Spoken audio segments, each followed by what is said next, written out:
Okay. Good morning.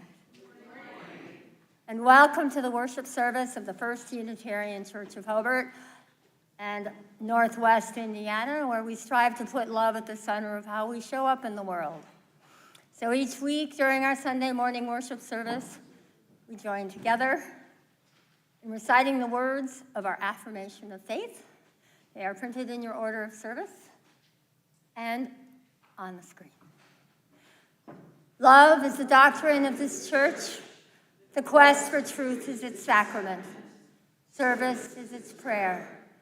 And this is our covenant, to dwell together in peace, to seek the truth in love, and to help one another. Since not everyone can attend in person, we are streaming this worship service online, and we extend a special welcome to all who are joining us virtually. The joys and sorrows portion of the service, however, is private. We will temporarily pause the stream for that. Otherwise, this worship service is being recorded and will be available for future viewing on our website. Today, our worship service will be led by member Doug Taylor and guest Ed Watrobka.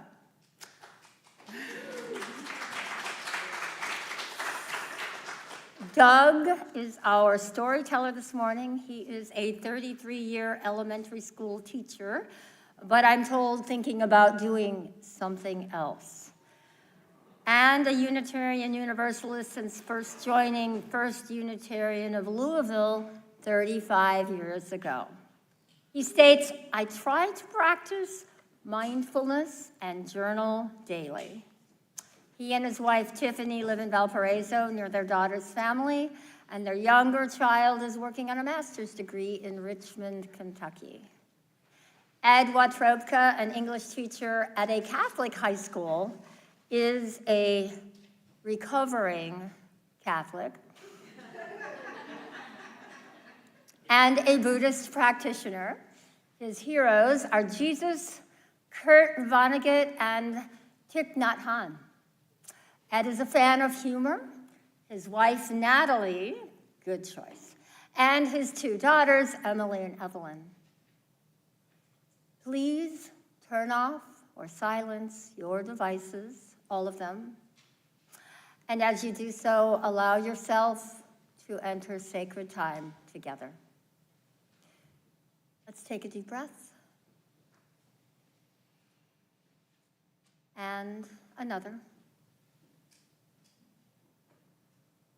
And join in the spirit of reverence.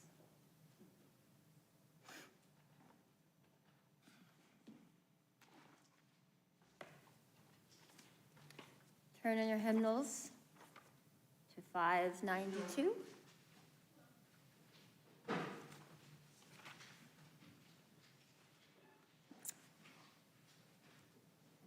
I call that mind free, which masters the senses and which recognizes its own reality and greatness.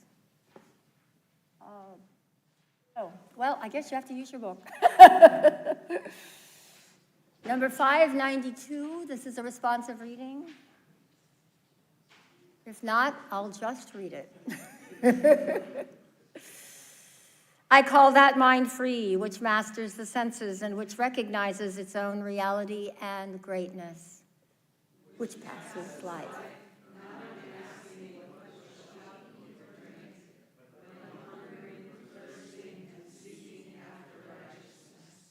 I call that mind free, which jealously guards its intellectual rights and powers, which does not content itself with a passive or hereditary faith.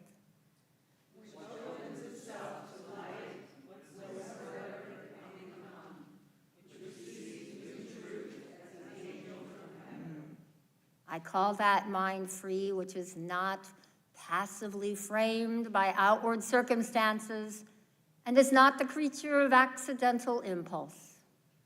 Which discovers everywhere radiant signatures of the infinite spirit, and in them finds help to its own spiritual enlargement. I call that mind free, which protects itself against the usurpations of society and which does not cower to human opinion.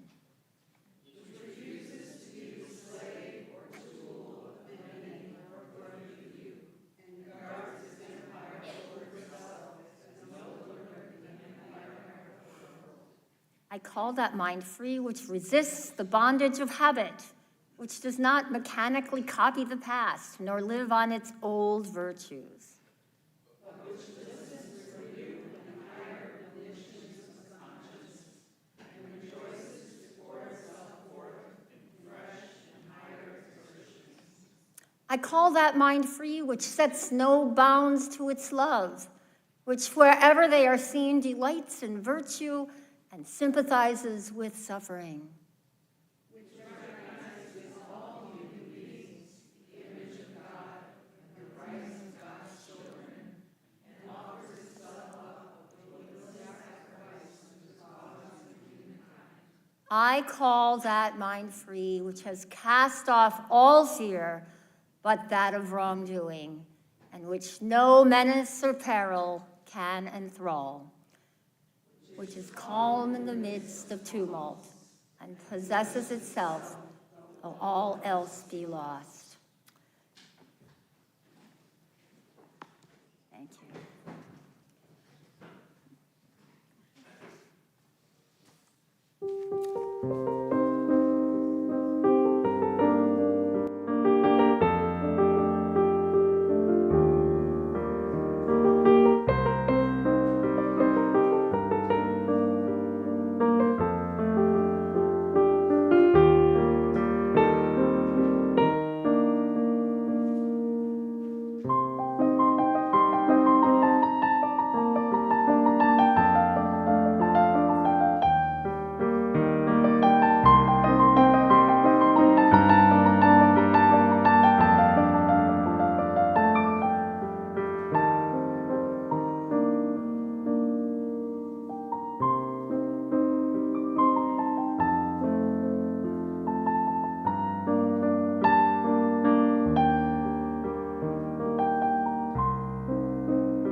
The flaming chalice is the symbol of Unitarian Universalism. It suggests the transformations that take place when we are held within religious community. When we light the chalice in worship, we illuminate a world that we feel called upon to serve with love and a sense of justice. Please join us in lighting our chalice by reading together the words on the screen and in your order of service. We gather this hour as people of faith with joys and sorrows, gifts and needs. We light this beacon of hope, sign of our quest for truth and meaning, celebration of life we share together.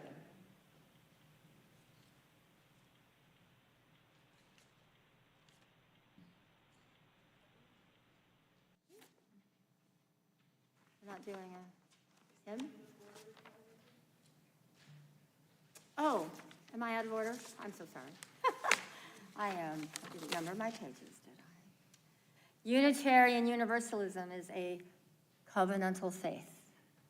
We do not have a creed. Instead, we commit to walking together in the spirit of mutual love, abiding by the promises to which we commit,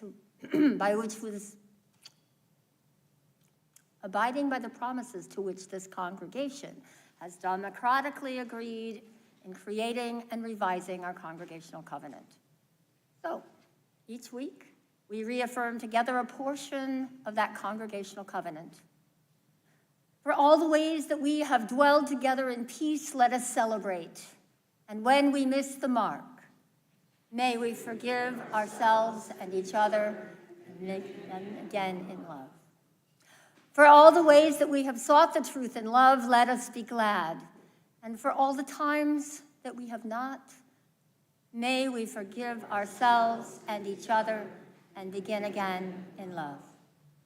For all the ways that we have helped one another, let us rejoice.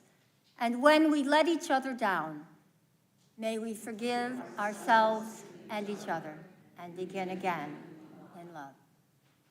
Now is the time to greet the beautiful souls sitting here in this room with us. You may turn around, wave, smile. You can run and grab a hug if you like. Greet your neighbor with rejoicing.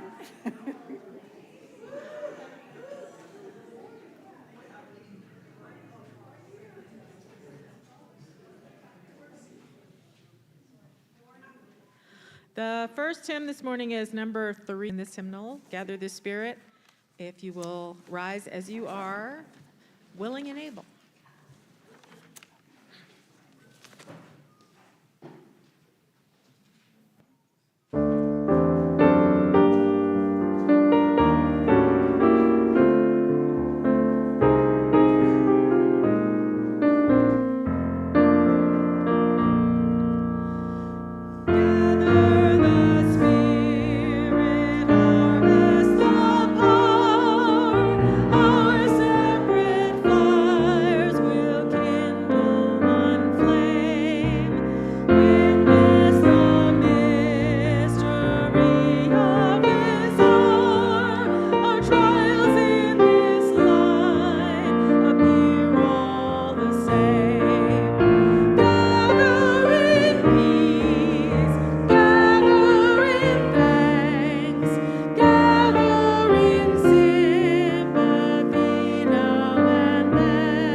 That's okay. That's okay.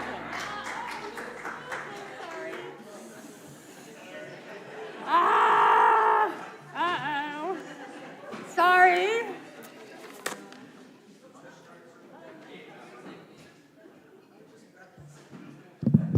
Sorry, we had a little technical difficulty there, didn't we? Thank you, everyone. Whenever we gather with others, we have the opportunity to share our own private joys and sorrows with one another, to hold them together so that the lightness of our joys lifts us all up, and so that the heaviness of our sorrows feels easier to bear. Anyone who wishes to share joys or sorrows can do so. I just ask when I come to you that you share your name with us briefly. If you have a significant joy or sorrow to share with us briefly, I am ready.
the fabric of this community into ever more beautiful patterns. Now please rise and body your spirit to join me in singing the doxology.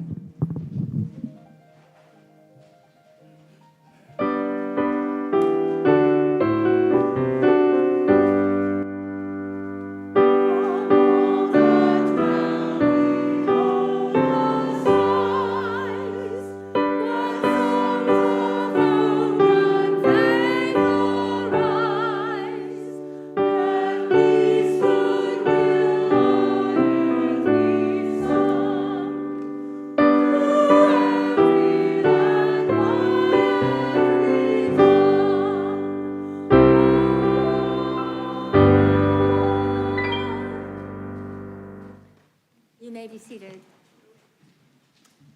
And now is the time for a story for all ages.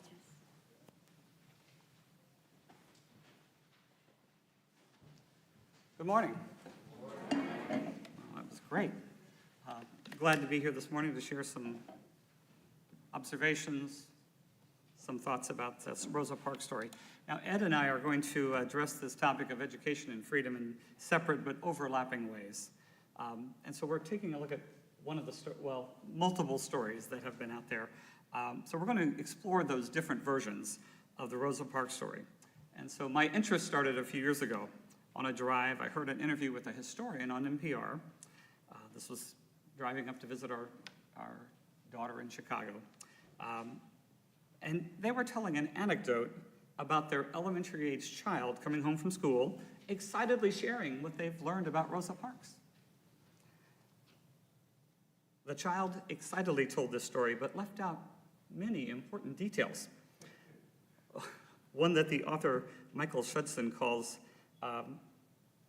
the standard Rosa Parks story. So I've taken the points that I'm going to speak to from his article, Telling Stories About Rosa Parks. So before we start, I want you to think back to when you were first aware of this story about Rosa Parks. What did you know? I will admit to being ignorant of many things going into my young adulthood and into my beginning teaching years, I regretfully admit. So raise your hand if any of these statements applies to you and your understanding of Rosa Parks' story, of that story. And it's okay to be vulnerable in this space, right? So she sat in the front of the bus and didn't get up because she was physically tired. She didn't sit in the front. She sat in the front row of the black section.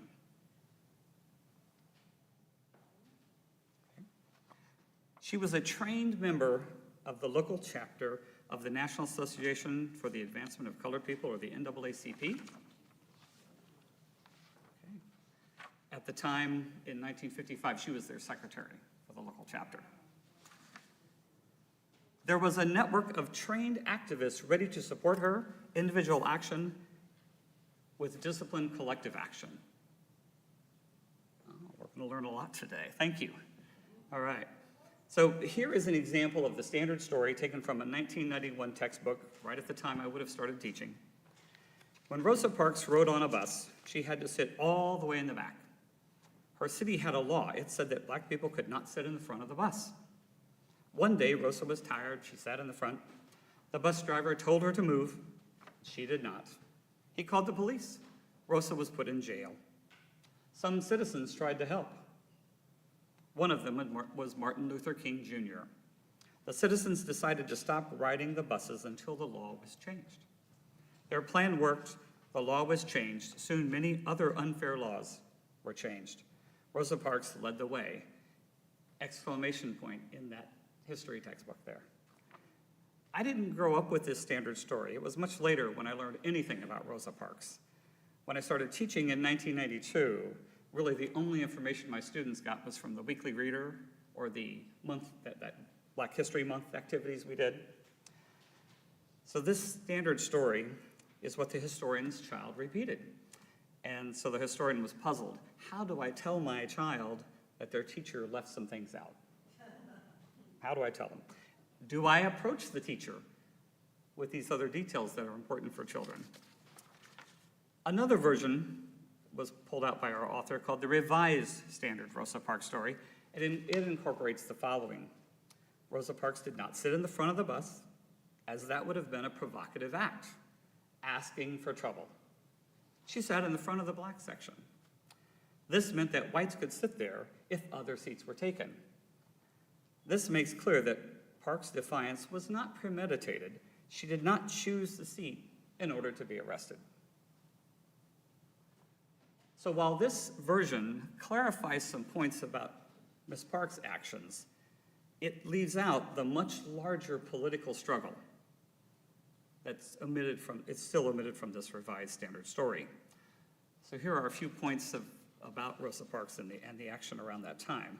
She was a dedicated civil rights activist, a longtime member of the NAACP. Time of her arrest, the secretary, and she advised their youth group. She went to a training the summer prior, so she was arrested December 1st. That summer before, she went to a training with others for civil rights training. There were 4 other women arrested in Montgomery that year, starting with Claudette Colvin, Aurelia Browder, Susie McDonald, and Mary Louise Smith.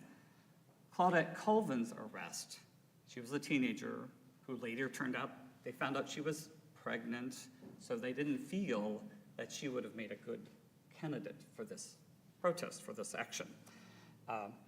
And actually the state attorney general threw out her case so it wouldn't get to the federal courts. So the other 3 were bundled together with Rosa Parks' federal action. So all of them were involved in that action. The Women's Political Council locally had been planning a bus boycott for over a year. I just want to pause and think about all the action that's happening around.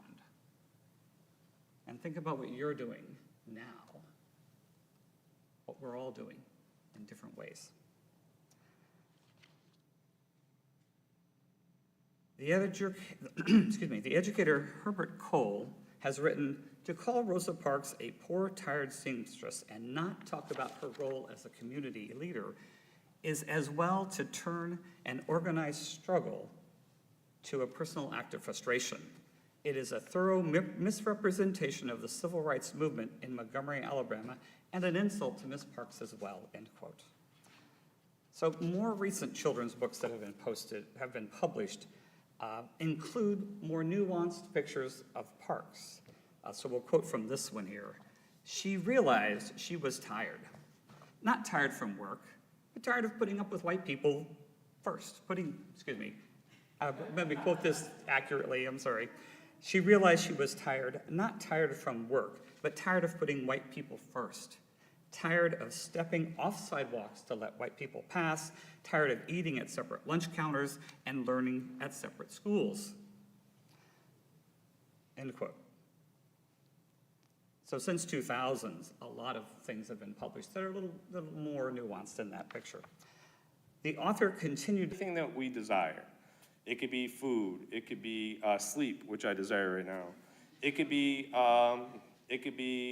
companionship, it could be more money, it could be anything greedy, and we all have it. How many people here eat Girl Scout cookies?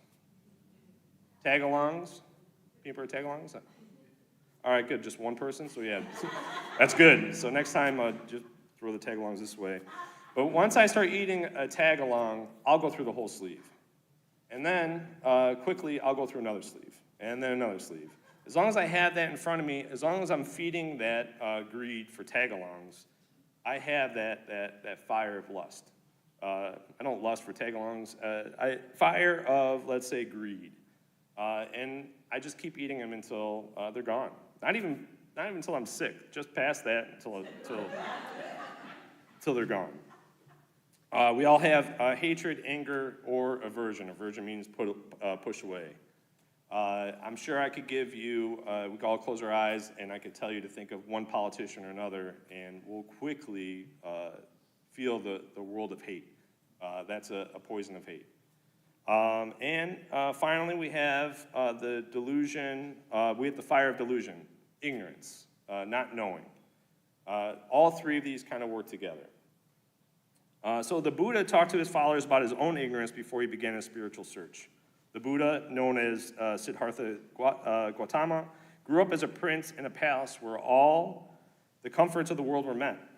He had fine clothes, grand feasts, and women consorts. They filled his palace in days. The palace walls and royal tenants protected him from the outside world and the truth of life and death.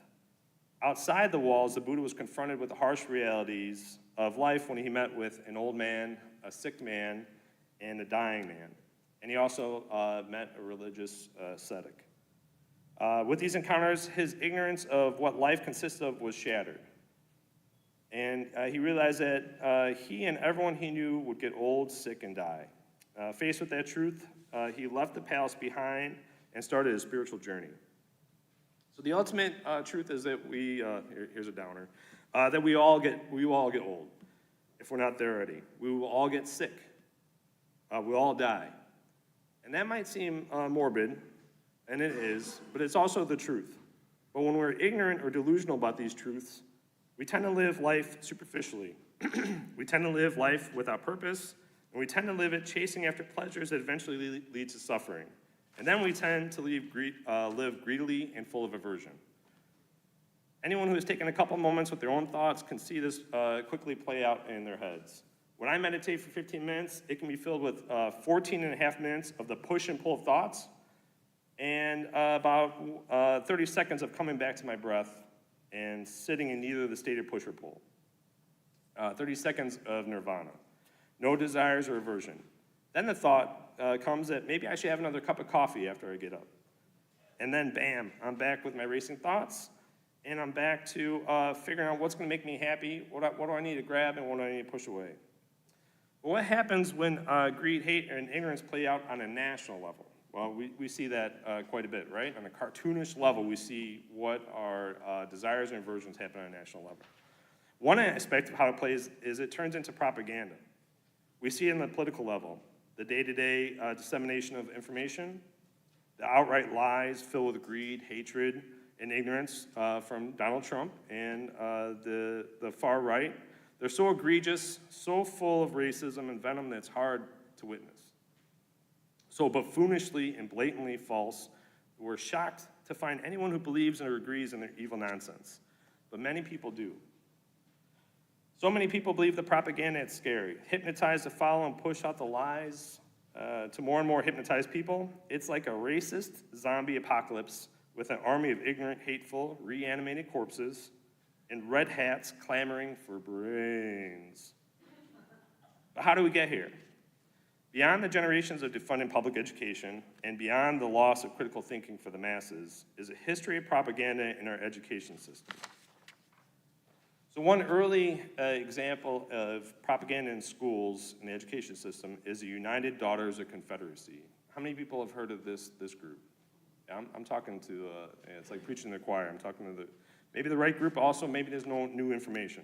But if you haven't heard of the United Daughters of Confederacy, they're a neo-Confederate group that began in 1894, about 29 or 30 years after the Civil War. The group consisted of female relatives of Confederate Civil War soldiers, espoused white supremacy hate, and believed in the lost cause, should be clause, but it's a cause, of the war. So lost cause ideology promoted broad, romanticized, largely fictional assertions designed to absolve the South from any blame in the Civil War and to vindicate the Southern cause. It was pure propaganda. So a lot of you have heard of this group. So what is the cause of the Civil War according to the Daughters of the Confederacy? Show of hands, you can yell it out.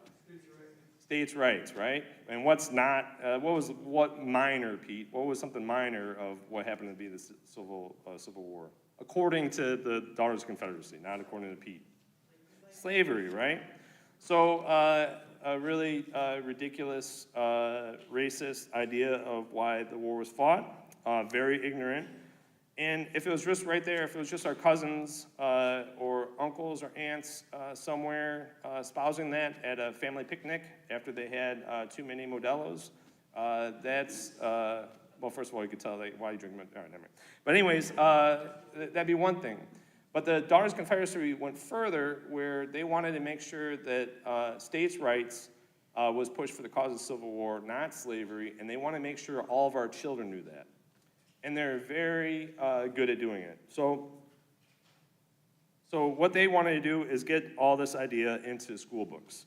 So Confederate soldiers being heroic, mythical figures to be revered in defending the South way its life. Members of the Daughters Confederacy were often affluent and used their money, influence, and fundraising abilities to help fund Confederate monuments to the South. The Daughters had close ties with the KKK. They loved the terrorist group's actions and helped to fund the monument dedicated to Confederate General Nathan Bedford Forrest, the first Grand Wizard of the Ku Klux Klan. I'm sorry, I laugh because every time, racism is so evil, but it's also, again, so buffoonishly dumb. Just listen to those words. First of all, his name was Nathan Bedford Forrest, and he's a Grand Wizard. I just, like, and that's kind of like how I tell my students to help spot propaganda, too. It's just like, it's usually pretty dumb and goofy, as long as being dark and evil. But members of the Daughters Confederacy praised the Ku Klux Klan as a great law and order league of mounted knight cavalrymen called into action by the intolerable condition of a reign of terror of what they call the Negro rule in the South. And it described Confederate General Nathan Bedford Forrest, the wizard, as a genius who devised this means of righting matters when the foundation of Southern civilization was threatened. Yikes. But beyond erecting statues and monuments of white supremacist terrorist groups and American traitors, the Daughters spent a lot of time and money in the Southern public education business. The lost cause and the myth of the kindly benefactor slave owner was taught to almost 70 million students. From 1889 to 1969, the Southern public school system taught a revisionist and white supremacist version of history to close to 70 million students.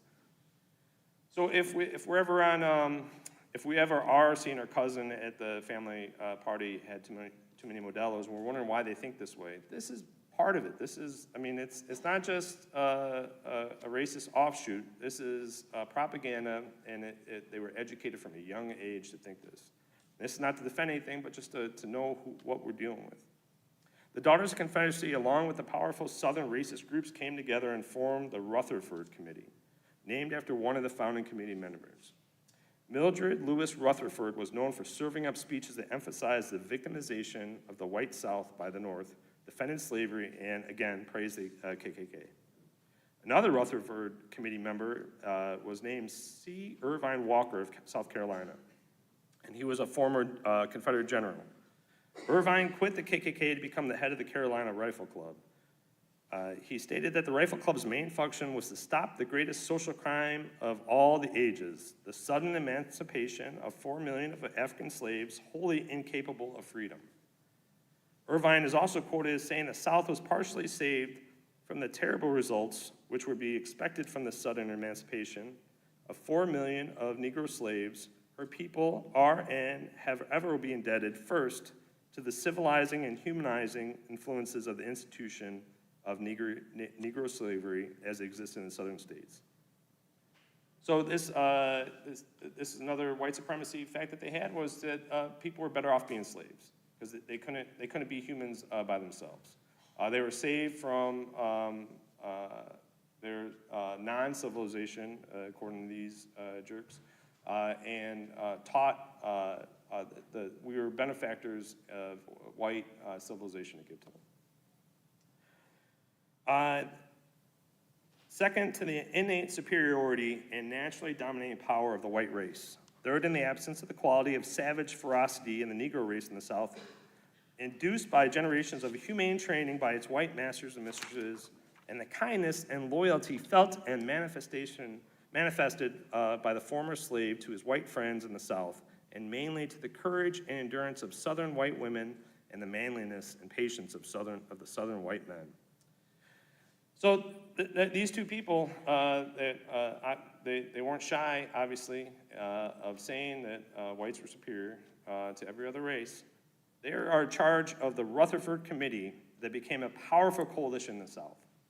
Mildred Lewis Rutherford herself wrote a measuring rod to test textbooks and reference books in schools, colleges and libraries, and the truths of history.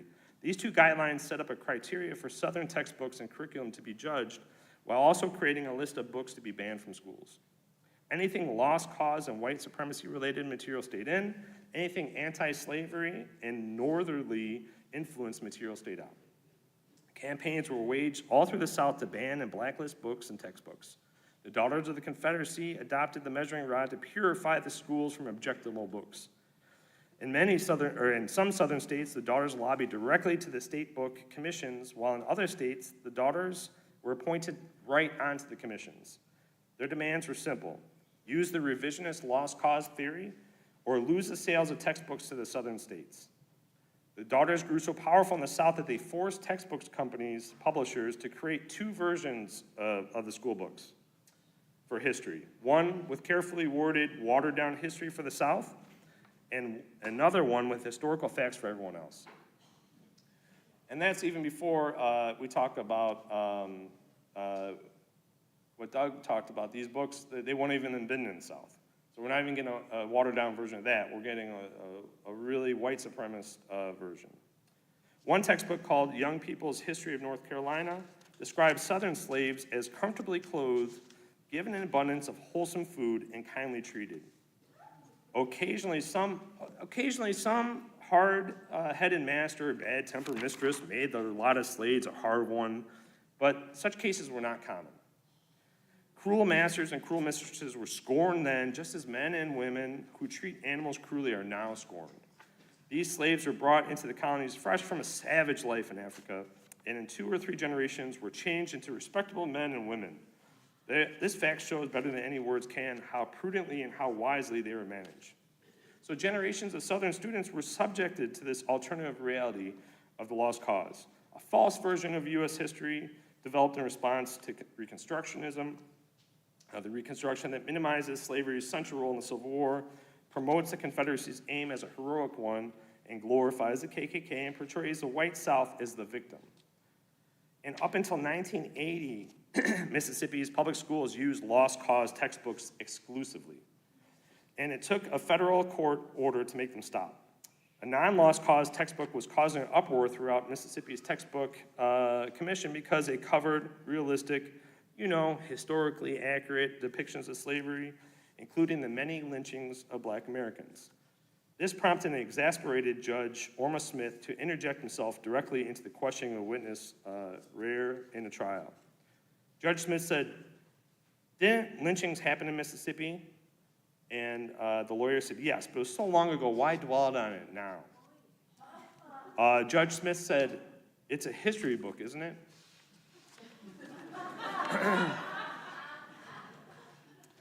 And I think we see that a lot with Confederate statues, right?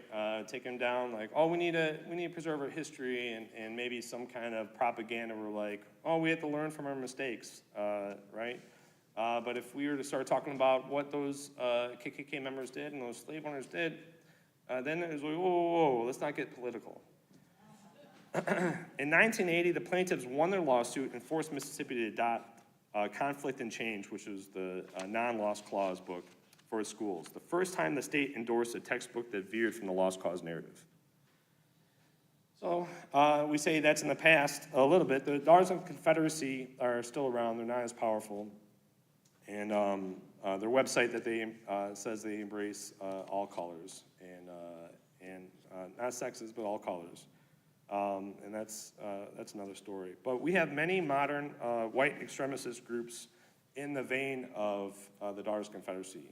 One is Moms for Liberty. Show of hands, how many people have heard of Moms for Liberty?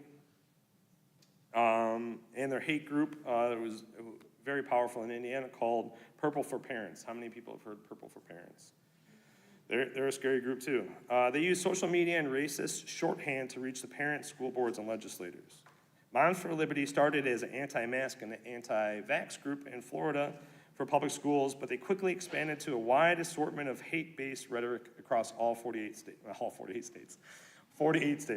They're still waiting on 2. The Southern Poverty Law Center, which tracks extremist groups, described Moms for Liberty as a far-right organization that engages in anti-student inclusion activities and self-identifies as part of the modern parental rights movement.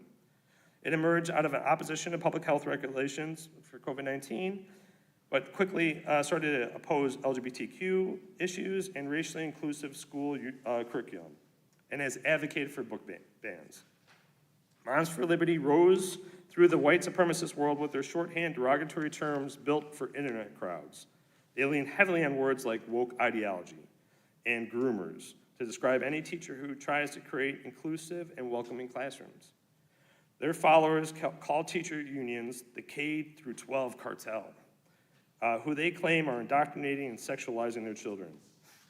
In 2021, Tennessee chapter of Moms for Liberty was the first to file a complaint under the state's new anti-CRT bill. The chapter took issue with a book by Ruby Bridges on her experiences integrating into a school, and one on Dr. Martin Luther King Jr., which they called anti-American, anti-white, and anti-Mexican. In their opinion, these books focus too much on the negatives of history and prefer that their children's schools have books that focus on heroes like, all right, here's where, when you spot propaganda, how ridiculous it is, all right? All right, so they want their children's books to have focus on heroes like Clarence Thomas, and I feel bad for this next one, I don't know how you get grouped in this group, but Clarence Thomas, Morgan Freeman, and Condoleezza Rice. Poor Morgan Freeman. I just hope that he doesn't know he's a part of that unholy trinity. So the local Indiana group is kind of like Moms for Liberty. They're called Purple for Parents, and they have a heavy presence here. Originally a group of parents who were part of the anti-immigration, anti-Muslim hate group Patriot Movement in Arizona decided to form an offshoot group called Purple for Parents to counteract the Red for Ed protests. So Red for Ed, if anybody doesn't know, is a great movement by the K-12 cartel that goes out and tries to get teachers more money, more supplies in the classroom, smaller class sizes, a whole bunch of good stuff. They're a teacher union. So this group started off, it diverted from going against Muslims and other immigrants, and then it attacked the K-12 cartel. I gotta keep saying that, it's so ridiculous, K-12 cartel.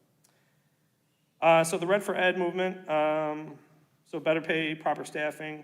The Purple Parents expanded, just like Moms for Liberty, from anti-teacher unions to a broader hate-based against LGBTQ+ and trans right issues, emotional support curriculum and counseling, and any material mentioning Black history and racism. Although they are against many forms, almost all forms of human rights, on their website, the Purple Parents say, "We consider our mission to be the civil rights issue of our time." Yeah, it's just, again, ridiculous, right? They take phrases of, that really mean something, and they slap it on their racist, anti-immigrant, anti-everything.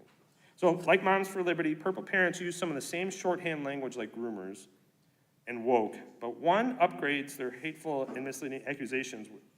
They do it with one word: pornography. Purple Parents demand school boards to remove books that they consider harmful to minors. Books with LGBTQ+ characters or themes, considered pornography. Books with social emotional learning strategies, pornography. Books talking about racism, pornography. Holocaust, pornography. Anything that they don't view in their own worldview is pornography. And it's a shorthand, right? So like if they're protesting outside your school and you don't know what they're about, maybe you're new in a town, and they say this school has pornography for your children, and I wasn't socially or politically aware, I would think that they're passing out Playboys to my first grader. That's on purpose, right? It's to shock and awe parents right away without any real information. That's what we do now, right? We could just say whatever we want, accuse in a shorthand, and not have anything to back it up. Moms for Liberty and the Purple Parents encourage their followers to report any teachers or school districts that, in their words, attempt to indoctrinate and sexualize their children with a progressive Marxist curriculum. One motto of the Purples is schools are dangerous to the minds of our children. So please, if you have to cover your ears, I understand. We can care for ourselves.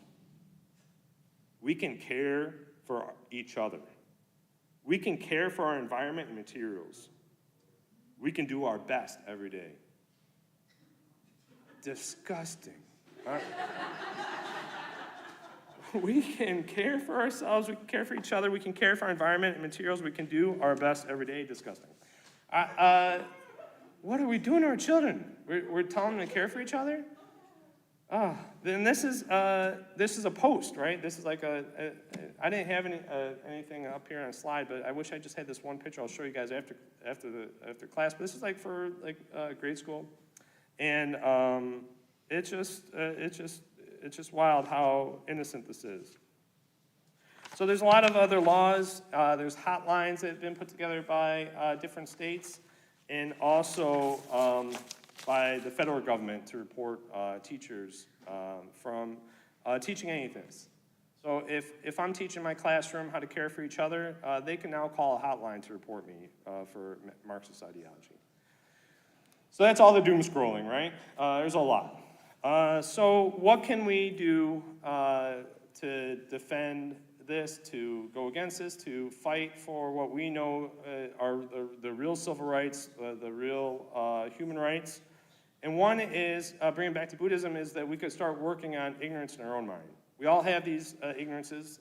Hopefully nobody in this church is as ridiculously ignorant as any of the people I said before, but we all have our own ignorances, and I think it's good to recognize that we have the same as those out there. We also have to realize that propaganda plays in our own politics. I don't want to alienate anybody, but on whatever the side of that's left of center, if we have the voting rights gutted, and we have somebody say, I will never give up to fight for voting rights on a Monday, and by Wednesday they gave up and said, look, our hands are tied, maybe we could look at propaganda on our own side too. It's there, it's just not as blatant or buffoonishly goofy. The 4 vows of Buddhism are sentient beings are numberless, we vow to save them all. Delusions are endless, we vow to cut through them all. Something we say, there's 4 of them, I'm only going to give you 2. You have to know the other 2 if you guys come to Zen on Tuesdays or Saturday. Numberless. We have to save everybody. So we're not an individualistic bubble. We have to work on our own minds and save everybody else. And how we do that is we can support local libraries. Down in the fight in Indiana, especially against Purple for Parents, our school librarians, and this is probably the first in this church, maybe other churches, but they're badasses. They're down there with the teachers' unions, and they're fighting the Purples for Parents as they have legislation, putting all the same junk, this anti-woke legislation, this don't say gay legislation. It's not just Florida and North Carolina, as you guys know, it's in Indiana. We support teachers' unions, even though the right to work has been very much attacked here in Indiana. We support teachers' unions as much as we can. Pay attention to school boards. What kind of rhetoric are they saying? Are they using words like indoctrinate? Now school boards have to defend, or they have to, there's a law in Indiana where they have to state if they're going to be Republican or Democrat. So a lot of voters are just going to look at, all right, I like the conservative route, and they're just going to vote based off of that. But pay attention to your school boards. If you're retired, maybe run for a school board. Take back the language. Words like, don't let them hijack or use acronyms for words like CRT, DEI, SEL. Spell out the whole word. Critical race theory. We don't teach it, but we do teach systemic racism, and we could give issues of what systemic racism looks like. DEI, that's diversity, equality, and inclusion. That's civil rights. That's human rights. Let's say out the whole word. People get scared of acronyms. SEL, social emotional learning. So anyways, that's some things we do. I know I've rambled. Thank you. I warned you guys, though. I warned you guys I'd ramble. So let me end off with this. The world is on fire. It always has been. It will be. What Jerry taught me is what we could become a bodhisattva. It's not someone that is trying to get enlightened or whatever your religion or non-religion is on your own to go to heaven, to get to the next world, not to be reborn again. It's if you're going to be around again and again to keep putting out the fire. So thank you very much, and thank you for letting me ramble.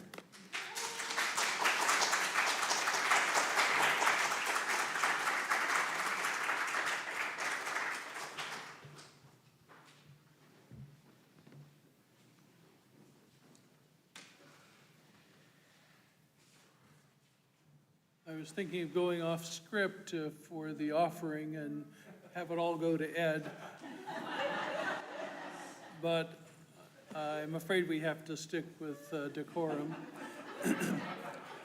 We choose to welcome the Spirit of life to join together in our aliveness and share our resources. This month, we are sharing our Loose Change for Social Change offering with the River Forest School Nurse Supply Closet. This program offers school supplies and personal care items to students in need. This is our last week for collecting for this cause. This is your last chance. Those kids need pencils and they need paper. So if we could have 4 volunteers for the baskets and the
for your prayers, your presence, your service, and your gifts. We are truly grateful. I only have a few announcements here. Another way that we walk together is by joining together for fun and fellowship. We do have a game night coming up on August 1st, Friday, at 6:30 p.m. here at the church, which will include a potluck. On Saturday, August 7th at 6 p.m., there is a potluck and Lagna Sadha. Sounds very Buddhist, and which is a theme today. And then Sunday, August 3rd, we have an exciting meeting of Building and Grounds. It's always important to have a place to meet and gather. And if there's any other announcements, please bring them up. Okay. And we now have a song by Pete. Pardon? I was just told the time. Oh, reading. Oh, okay, we'll look for that. Oh, a benediction, I'm sorry, whoops. That was listed after the Pete Seeger.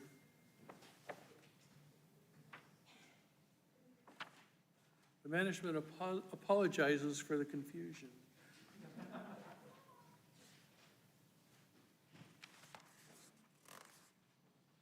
Mistakes were made.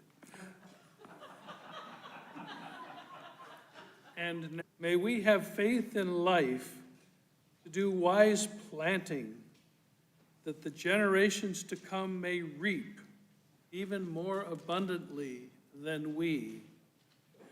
May we be bold in bringing to fruition the golden dreams of human kinship and justice. This we ask, that the fields of promise become fields of reality.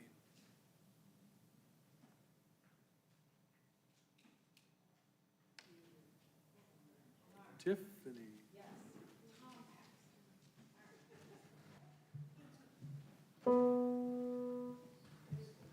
I keep wanting to say that this song was written by Bill Paxton, and he's an actor. Song was written by Tom Paxton. Pete Seeger released his version of this song in 1963. And the only change I have made to these lyrics is, in addition to saying, "Dear little boy of mine," I'm throwing in "Dear little girl of mine."